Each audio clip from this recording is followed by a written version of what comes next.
welcome to Romance Isn't Dead, episode 16, A Dream Man in a Nightmare.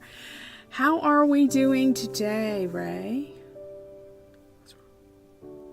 Well, we have grey skies. I think winter has decided to return, and I am absolutely shattered. Oh no, the big trips Been a were busy too week. much. Yeah, I understand. Well, it was pretty cars though. That's nice. That's nice. I like looking Yeah. at cars too. I like Most looking at gorgeous McLarens. Oh my God, they were stunning. And a Ferrari LaFerrari, which is worth like 2.3 million. And pounds or dollars? Pounds. Oh, okay. Yeah, and I don't think that was even the most expensive. Some Aston Martins, and my favourite car is the Lamborghini. It was a Lamborghini Aventador that had been completely kitted out with leather interiors, and I just stuck my head in the slightly open window and stood there for about 5 minutes smelling because it smelled so good. Yeah, I wasn't doing anything nearly so posh this week. I'm a professor, so we had graduation and things like that, and then we had I had a work week basically where I was in my office most of the week. So, and then I went on a field trip with first graders to pick strawberries. Yes. Hey, the strawberries are a really good outcome. Yeah. And I came home with a gallon of strawberries. And is it going to be ice cream or strawberries and cream or jam? It's not going to be, I don't think, any of those things. My daughter brought home like a little pint, right? Or maybe it was a quart of strawberries in a clamshell. And so we used that for strawberry shortcake. And then I topped all of mine and I froze about 2/3 of them. And then the other bag has been used to just eat strawberries with fruit dip. So that's kind of where we are. And I think those last few bags, maybe I might make a strawberry cake or something if I'm feeling really froggy, but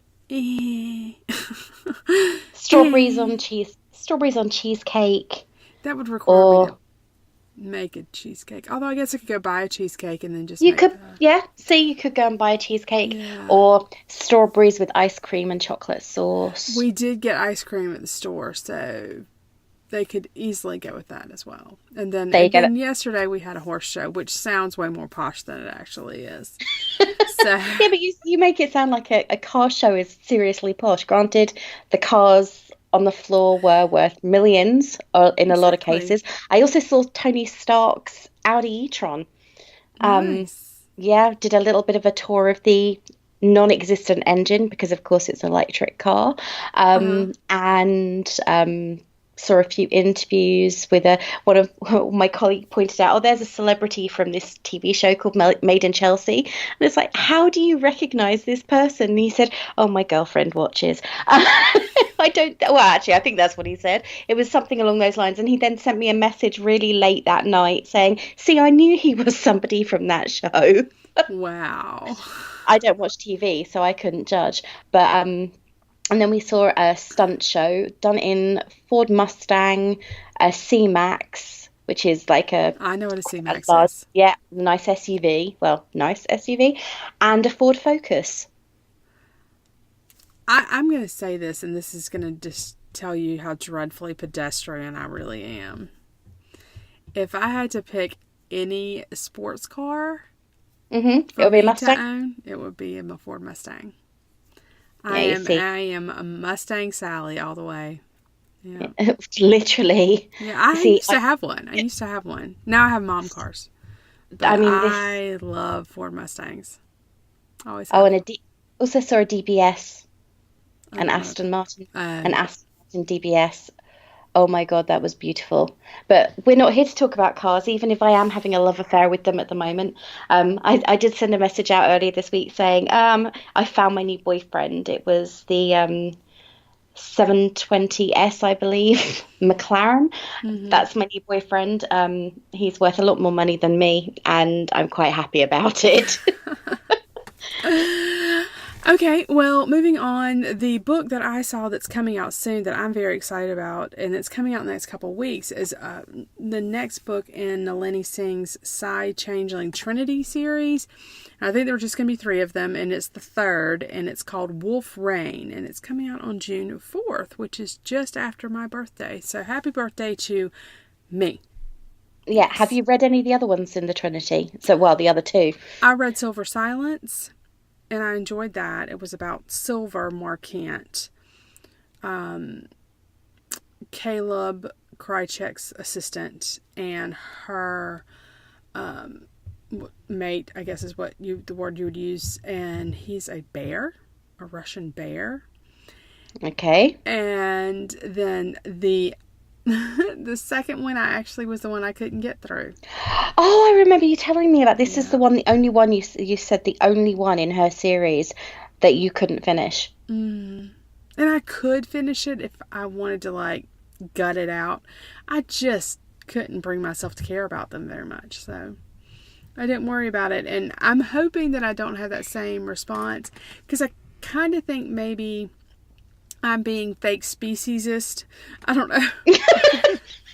I love it. Speciesist. Because, so you don't like? Was he a bear as well? No. She was. It was not identified. She was some sort of water changeling, and I didn't know what she was. And he is a human, and he lives. So she was a fish. Yeah, she was some sort of fish, or maybe not, maybe a sea lion. I don't know, but because I didn't get that far to know exactly what she was, and he was a human. But it occurs to me, and I didn't think about this when I was reading the book. The first half of the book. I mean, I am halfway into this book and still didn't know what exactly she was. And maybe she was some kind of oyster or something. I don't know. She was a cook in, like, her human life, so I don't know. And he though, the point I'm trying to get to. So was she a cannibal? I don't think so, but he lives in Venice, and in her world, Venice has sunk. I don't know if you've gotten that far or knew that. No. But Venice, in her series, Venice has sunk. It's actually underwater. And so they've basically built this biodome around most of the buildings. And so I guess that would be convenient in that if she wanted to transform into her fish self, she could just swim around in front of his office, I guess. I don't know. And flirt. I guess. Maybe it was just that whole waterborne changeling thing just wasn't my jam. I don't know. Look, can you imagine? She was an eel. I don't know what to tell you. I think I got the feeling that she was something bigger, like a great white or something. Or I don't know. Humpback whale? Yeah. A whale, a great white, I don't know. Deadly an orca, in bed. I don't know. Yeah, I can understand. If I think no, that just doesn't appeal to me on any level, because I'd immediately be thinking of the questions that came up when I first watched the movie Splash as an adult. Fair enough. And Wolf Rain, I'm guessing he's a wolf. Or she is. Or she is. I think it's a he. But I think in this book it's a he. But that's the book I'm looking forward to, and I'm hoping that it brings me back to the Psy Changeling series. The next book in her Guild Hunter series, Archangel's War, maybe, or Prophecy, something like that. It's not coming out till September, or October. So she has this schedule where the Psy Changeling comes out in the spring, early summer, June, and then her other books come out in September, October. So she's got a kind of Marvel movie series, Marvel movie schedule almost. She does, but it's 2 different series, I think, which is helpful. So she's not constantly writing just the one, and that breaks it up a bit. And then she's also got the other contemporary, which is the rock hard. And so she wrote that for a while, and then she's kind of branched off with some folks from those books. So she's got a contemporary series going as well. Yeah. So she's a busy woman. She is indeed. She is indeed. So here is the question. Is there any book out there that you read that you are looking forward to reading that you've noticed, or no?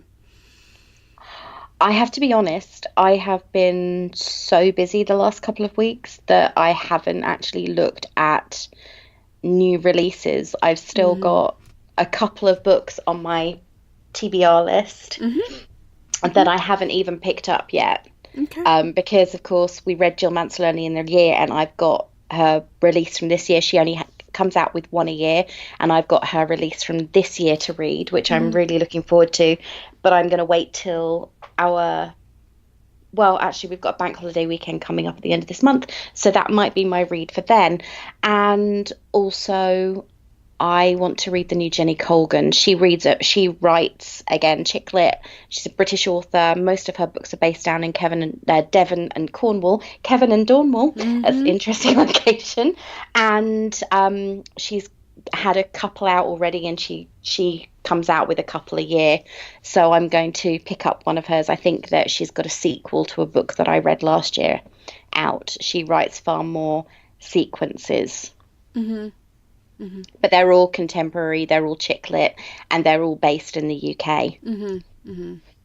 That's helpful when things are familiar to you, I think, sometimes. Yeah, definitely. Sometimes it's just like coming home to an old friend. And I know a lot of books are not set in South Carolina, but it's always fun when they are, which sounds silly. You had a favourite author that wrote a lot down here, didn't you? I'm not sure. I can't think of anybody off the top of my head. I'm too keyed in on other things. Okay, so are we ready to move on then to our books? We are indeed. Okay, so the book we read for this week was Linda Howard's Dream Man from 1994. And I have to apologize. When I picked this book, I had completely forgotten. And I actually said on the podcast, okay, so there's a murder in this book, but there's not a rape. And there is. And I am so sorry. I am so sorry. I just remembered that he was a hacker, like a slasher, and that was what I recalled. And oh my gosh, I felt so horrible. Yeah, when I got to that first scene. I got so many messages of I'm so sorry, and that's it. It's a book you'd read years ago. It's one of these things you remember the relationship, you remember the main characters, and you remember aspects of things. It's kind of like I didn't remember anything about the horrific scenes that were in the book that I suggested. So, okay. So, all right, I'm going to read the back of it and then kind of give everybody a thing. Okay.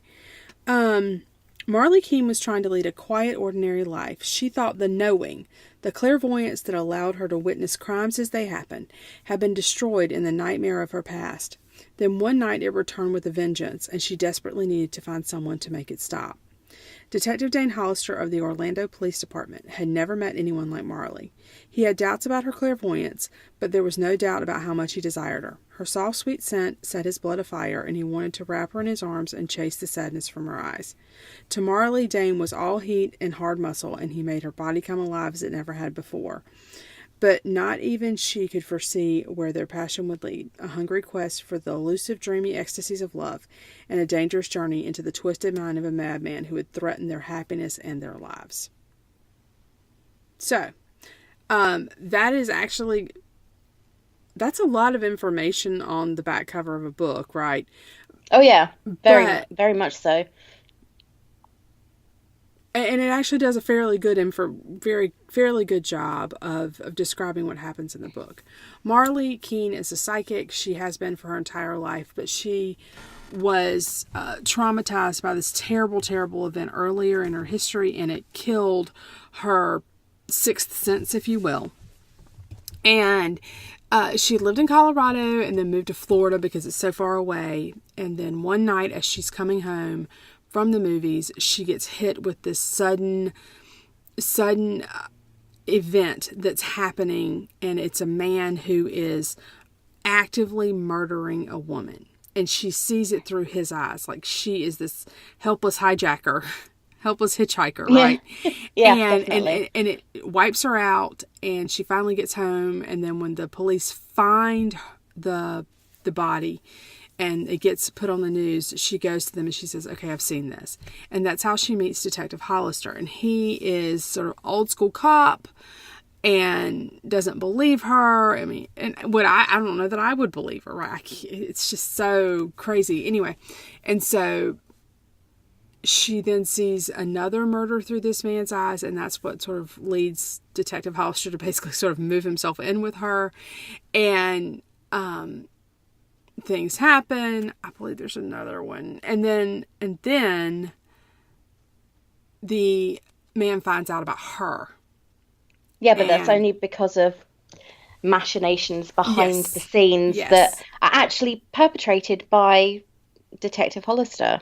And he does not mean to give her away that way, though. He's not trying to put her as he doesn't want to make her he doesn't want her to be a victim of the guy. He's not trying to get her killed, is what I'm saying. No, he's not trying to get her killed, but at the same time, he's using her almost as bait. Yeah.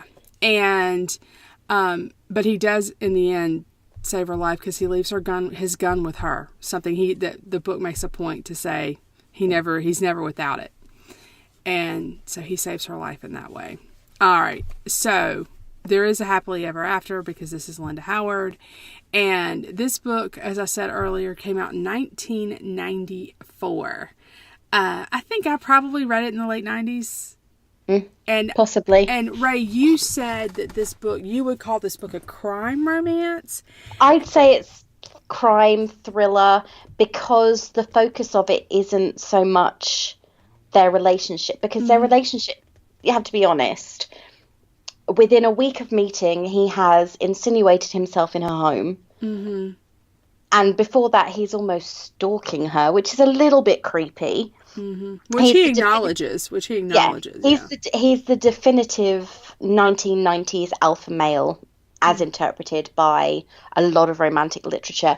But the focus of it isn't so much the romance; it's solving the crime. Mm-hmm. And that's how they're put together, which is what. And if it were for me personally, if it were a romance with a thriller on the side, as it were, the murders wouldn't be quite so important, brutal. Yeah, they wouldn't be quite so important. They also wouldn't be quite so brutal. Okay, so let me say this. I mean, they are horrific crimes against women. And it becomes clear why. Like, this guy is definitely a psychopath. You see, I wouldn't say he was insane either, because he's calculating. Yeah, no, I'm saying the last murder that he does is calculated and very, very well planned. Well, they're all very well planned. Weirdest reason. Well, yeah, basically these women have annoyed him. Like, they've been rude in the customer service department. So it might make you think about 6,000 times about when you go to customer service to return something in a store, being rude to the person you're returning it to. I'm not going to lie to you. I make a point not to be rude to customer service people. And I don't know if it's because I read Dream Man in the 1990s or if I've been there and I don't like people. Yeah, I've been there. It's not their fault. Yeah. I've been there and I know it's not their fault. So I think it's a combination of these things. Like, I don't want to piss somebody off to the point where they want to kill me, right? So, but let's be honest, the Carol Janes, who is the villain of this piece, he's just looking for a reason. Yeah, I'd have been pissed if somebody had named me Carol, to be fair. And that might have been part of the problem. He was named Carol. Wasn't that the reason they actually eliminated him from their original suspect list? Because he had a woman's name and they thought he was a woman. Right. And see, that wouldn't have been something that would have happened today. No. And it's really kind of funny, like the old tech, they had to get to a telephone to call somebody, and Detective Hollister had a beeper. Yeah, that was funny. Yeah. And so it was very up to the moment in 1994. But going back to what I was going to say before, I class this as a romance first, and I think part of the reason I classed it as a romance first was because I had read a lot of Linda Howard. So when I went into this Linda Howard book, Yeah. it just was, for me, it was just another Linda Howard, and her books were romance first. So I think this is a case for me of expectation bias. So I totally see where you're coming from, but in the 90s, I read quite a lot of Linda Howard because she was a Mills and Boon author. Okay, see, I didn't read a lot of her Mills and Boon. I read a couple of her Mills and Boon, and then I read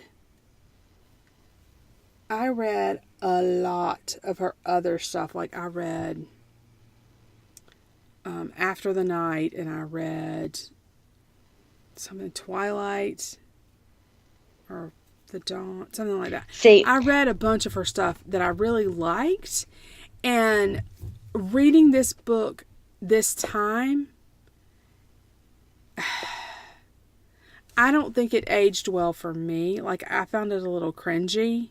yeah, this was the first time I'd read it, and I found, as a male character, I didn't like him. He wasn't someone, I mean, maybe in the 90s, because when this came out, I'd have been 20. If I'd read it back then, maybe I'd have had slightly less crushed illusions, and found it quite attractive that he was hugely overprotective, very domineering, a classic original alpha male. I'd have found those qualities quite attractive back then. But now looking at it, the fact that he moved into her home and he wouldn't take no for an answer when she told him to go, and he was if this is all for your own good kind of thing. He wasn't listening to her. That would piss me off now. Okay, see, here's my thing. In my head, alpha males in romance novel work just fine. Alpha males in person make me crazy, right? Yeah, the alpha males in person would make me absolutely insane, and I would just stop it, right? But as a hero, that doesn't necessarily bother me. I think I'm trying to think what exactly. I think my tolerance for the violence in this book has gone way down. That was the thing that really got me. When I realized that, I wanted to take it back. I wanted to be like, no, I don't want to read this book anymore. You did actually say that to me. But I couldn't take it back at that point. And I was like, yeah. So part of me now wants to just read books that I've never read before, so that if it's in there, I can say, you know what? It's in here, and I can either stop reading, or I can say, at least I didn't know. But I had seriously blocked out, and this was really one of my favorites, but I had really blocked out the level of violence in this book. So I'm sorry. I'm really and it was sorry. The thing that I think it was, all of the violence was against women, and it was the fact, I think, for me, the character almost, he wanted to say certain things to these women, and he determined that what he was doing to them was punishment for their behaviour against him in his role as a customer service person. Mm-hmm. And he got annoyed when somebody apologised to him. Mm-hmm. Mm-hmm. Because that meant he couldn't punish her. Right. But in his head... And I read this morning, so I'm incredibly fresh on it. Well, but he did get annoyed, but that was his way of, like, controlling himself, right? That, no, she recognized that she was wrong. She doesn't deserve... I can't punish her now, right? That was his way of controlling himself. I don't like it, by the way. And I'm not defending the psychopath. I'm not.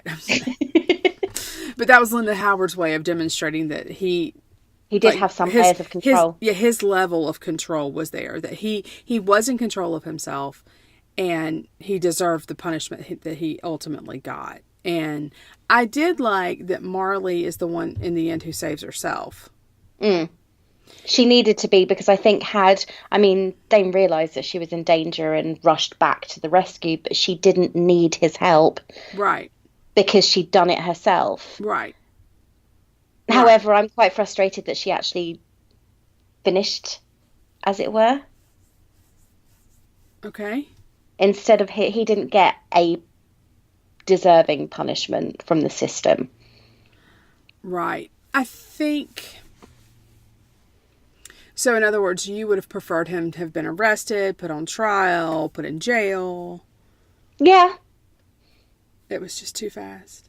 I think the whole book was very, very fast because it took it was over the span of maybe 5 weeks from the first murder 6 weeks, yeah. Yeah.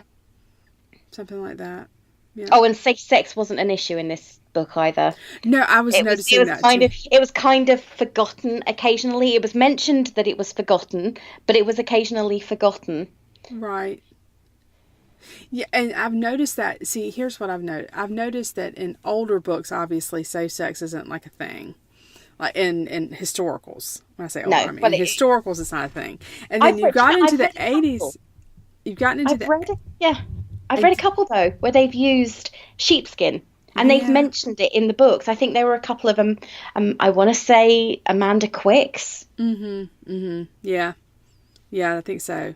And so then... But typically it's not a thing in historicals, right? Let's just say typically it's not a thing in historicals. And then you get into the 80s with the safe sex movement and all that stuff, and they shifted and you started seeing more safe sex. And then for whatever reason, in the 90s, they moved away from it, and now they're kind of going back to it. So it's kind of hit or miss in terms of, with a romance novel, what are they going to do? You know?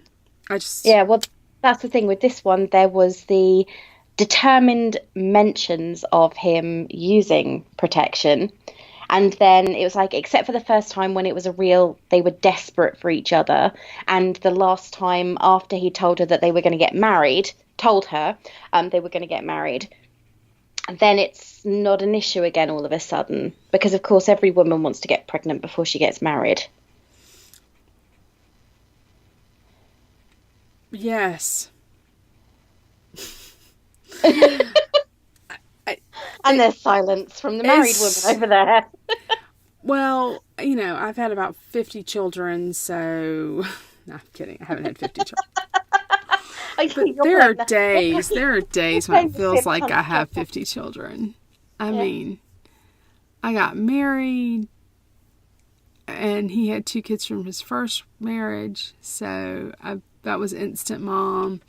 And then I had my first one fairly quickly after that. And I mean, like, fairly quickly, like, married in June, pregnant by Labor Day kind of thing. And Labor Day, for anyone not in the United States, is the first weekend in July, or in September. So, that was when I got a positive pregnancy test. So, me getting pregnant, not hard. Not hard. So a lot of times when I read these and they're not using, I'm like, she's gonna get pregnant, because in my experience, that's how it happens. You glance at someone without a condom on and you get pregnant. That's my experience, right? But maybe Marley's isn't the same. Maybe Marley's... Yeah, but then you read the epilogue. I skipped the epilogue this time. I'm sorry. Yeah, well, you read the epilogue and they've just got married, and he's suffering from morning sickness, and then it skips ahead to the birth where he's getting the labour pains. That's good, though. He deserves it. So in a way, there are certain elements of this book which followed a very... if you eliminate all the crime and everything, it followed the traditional path of a Mills and Boon book. Probably true. Yeah, I could buy that. I don't read. Hero rescues heroine. Heroine gets pregnant and has baby. Ta-da! A Mills and Boon. Right. See, I haven't read Mills and Boon in a very long time, or Small Harlequins or whatever, and so I hadn't thought about that. But that is true. When you get rid of the extra stuff, when you strip it all away. Yeah, it's right. Even the way that the character relationships are developed. He has a best friend, she's a loner. And his best friend is super wealthy. And he has a love story of his own with another police officer called Grace. And their relationship seems to develop at a similar rate of knots. Because no sooner has he mentioned, I'm seeing her, than they're engaged and they've set a wedding date. But you know what? Okay, as secondary characters, fine, whatever, right? But Yeah. that doesn't matter quite as much. But the other thing is, we don't actually see that relationship. Like, we don't know how long they had been dating prior, and Trammell had kept that very, very quiet, right? And they had known each other for a long time. So, I don't know. That doesn't really bother. And I am willing to suspend disbelief a lot for a romance novel. I really am. Yeah, who isn't?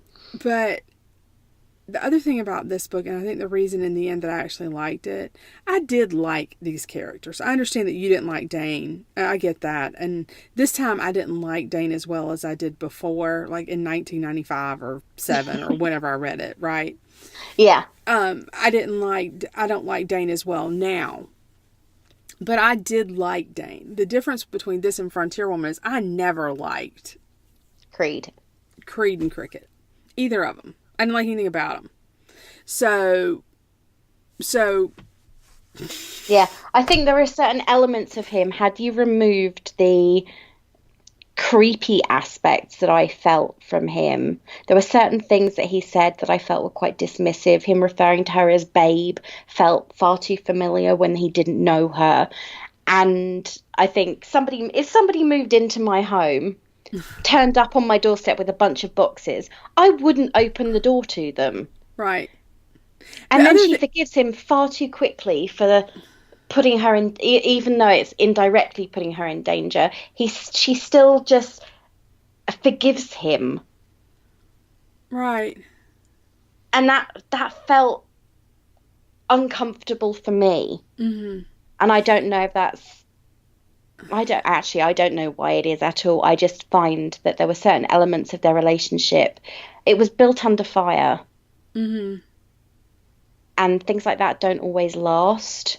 They didn't give each other time after events because it is a romance novel. They didn't give each other time after events to get to know if they actually were compatible as anything other than bed buddies. Well, let me say this too. It made it clear that Marlie's previous relationships had been either non-existent or very distant because she couldn't be around people, and like she couldn't touch other people because of the noise. And Dane, for her, represented safe harbor. Yeah.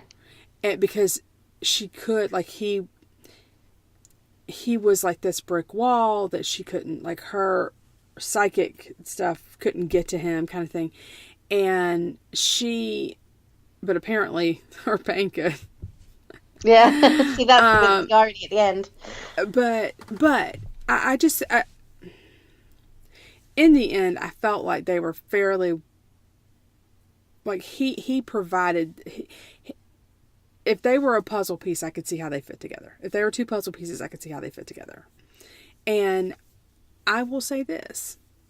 I met my husband in early July of 2005. And he and I did not start dating until... And I didn't see him very often because he was in the military, and he had... And we didn't meet as like a date. It was just like, oh, this is my buddy, so-and-so kind of thing. And then he and I went on our first date, I'd say late October. Right, I knew I was going to marry him. I knew I was going to marry him within a couple weeks. So, now we didn't get married immediately. We did not. I mean, it was like a year and a half later when we got married. But I knew I was going to marry him. It took like 12-hour conversation to know that I was going to marry him. So, for me, I think it's all down to personal experience and things like that. And I'm coming at it from the angle of, I know what I wouldn't like now. And I'm saying that as a single woman. Right. I know I wouldn't like somebody to come in and tell me how to live my life, how to do things, and just invade my space. And she's been living alone for 6 years. So